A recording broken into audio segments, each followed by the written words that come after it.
Good morning, Facebook, YouTube, and Twitter. This is Rich again, back for your first video blog of the day for Wednesday, September 9th, 2015, around 6:11 in the morning, Billerica, Massachusetts. It's going to be a sunny day out again, going to be high humidity, over 90. This will be the first time the Boston area has had a September heat wave in 32 years, and this could be probably the last heat wave of 2015. But then again, you never know, because it's been wild and wacky weather in New England this year, and I wouldn't be surprised if we could get a shocking heat wave in October. Maybe the heat and humidity could be into November and stuff like that, but it would be nice to have a true fall season in New England, which we don't have too much anymore. There's no such thing as a true fall or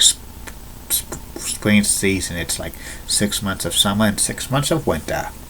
Some news to report: the Toronto Blue Jays beat the Boston Red Sox by a score of 5-1 in 10 innings. The Red Sox were playing pretty good into the 10th inning when they squandered 4 runs. They're back in last place in the American League East.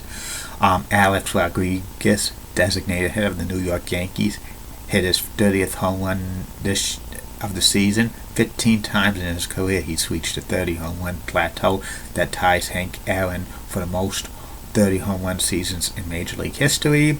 And the New York Mets came back from a 7-1 deficit to beat the Washington Nationals by the score of 8-7. Looks like the Nationals are probably going to be gone from winning the NL East soon, because they're shell shocked again because they blew deficits. That's about it on that. My first video blog of the day is the continuation of the top 10 list of everything and anything. I've now reached the top 10 wrestlers that should have won the WCW World title. WCW was around from 1988 through 2001, owned by Ted Turner. Actually, from the fall of 1988 through the end of 1990, the WCW champion was part of the NWA, but WCW withdrew from the NWA in January 1st, 1991, and these are the top 10 wrestlers that should have had a WCW World title reign. Number 10 on this list is Ravishing Rick Rude. Ravishing Rick Rude was one of the top heels in WCW in the early 90s. He was U.S. champion. He was the international heavyweight champion, the big gold belt. He was slated to win the WCW World title from Ron Simmons at Starrcade 1992, but he suffered a neck injury, and that basically did away with that. Number 9 on this list of top 10 wrestlers that should have won the WCW World Championship, Eric Bischoff. He's not really a wrestler, but he was running WCW, and this was very, I was very surprised that Eric Bischoff did not put the title on himself for WCW, because he was running the NWO and stuff like that. If Vince Russo became WCW World Champion, David Arquette, I don't know why Eric Bischoff decided that he should have had a WCW World title run, especially if he was running WCW. It would have been shock value. Number 8 on this list of the top 10 wrestlers that should have won the WCW World title, Rowdy Piper. This should have happened like in 1997, briefly, when he was feuding with Hollywood Hulk Hogan. Maybe could do a quick title reign, would have been great. And number 7 on this list of the top 10 wrestlers that should have won the WCW World Championship, Cactus Jack. He should have had a brief title reign in like 1993 when he was feuding with Vader and stuff like that.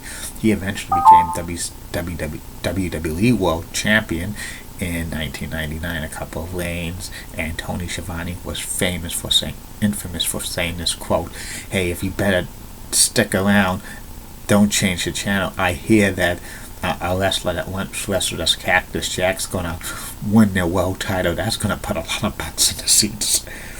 Number 6 on this list of the top 10 wrestlers that should have won the WCW World Title, Dean Malenko, the man of 1,000 holds. Dean Malenko was like Cruiserweight Champion and U.S. Champion. He was actually the number 1 wrestler ranked by PWI in 1997. I'm surprised that WCW did not capitalize on him being ranked the number 1 wrestler and put the WCW title on him.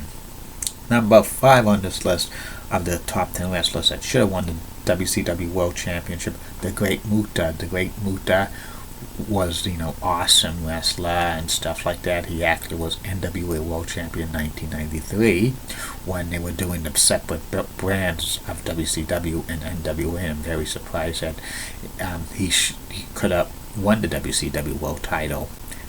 Number 4 on this list of the top 10 wrestlers that should have won the WCW World Championship, Ricky the Dragon Steamboat, who was actually NWA World Champion in 1989. He had a series of great matches with Ric Flair in 1994, which, they should have did a title switch at Spring Stampede, have Ricky the Dragon Steamboat win his WCW World Title, but that was not meant to be. But it would have been great to see Ricky win the WCW World Championship. Number 3 on this list of the top 10 wrestlers I should have had a WCW World Title reign, Barry Windham. Barry actually was NWA World Champion in 1993 when he beat the Great Muta, but he should have, had a WCW World Title reign. He was pegged to beat Ric Flair in July 1991 for the WCW World Title, but Flair walked out on the promotion, so Barry did not get his WCW World Title reign, which was very disappointing. Number 2 on this list of the top 10 wrestlers that should have had a WCW World Title run, the natural Dustin Rhodes. When Dusty Rhodes became Booker of WCW in 1991, he was pushing Dustin to the moon and stuff, making him a big mid-card wrestler and stuff. And Dusty should have put the WCW World Title on Dustin Rhodes. Dustin Rhodes could have been a long-term WCW World Champion because he was very good in the ring and stuff like that. And he had a few U.S. title reigns and WCW World Tag Team title reigns and a 6-man tag team title. It was kind of shocking he didn't get the world title, Dustin Rhodes, in WCW. And number 1 on this list, the top 10 wrestlers that should have won the WCW World Title, Stunning Steve Austin, which was pegged to happen in 1994, but Hulk Hogan came to WCW and that scratched the idea, and Steve Austin got fired because he got injured in Japan. That was WCW's big mistake. He went to ECW and then the WWE, and the rest is history. That's about it on this video blog. Be back for 2 more of them. One will be about Week 1 NFL predictions. They're coming back because it's football season, and the 3rd and final video blog of the night will be about Boston Bruins owner Jeremy Jacobs. Like I always say, keep calm, and I'm a Julie Brennan guy. Molly Rosenblatt of Fox 35 rocks and has nice legs. Amy Swenzy, Wish 2 rocks. Elizabeth Hart of Local 6 rocks. And in the words of Sean Lucha, get out. Have a good day, Facebook, YouTube, and Twitter. Bye now.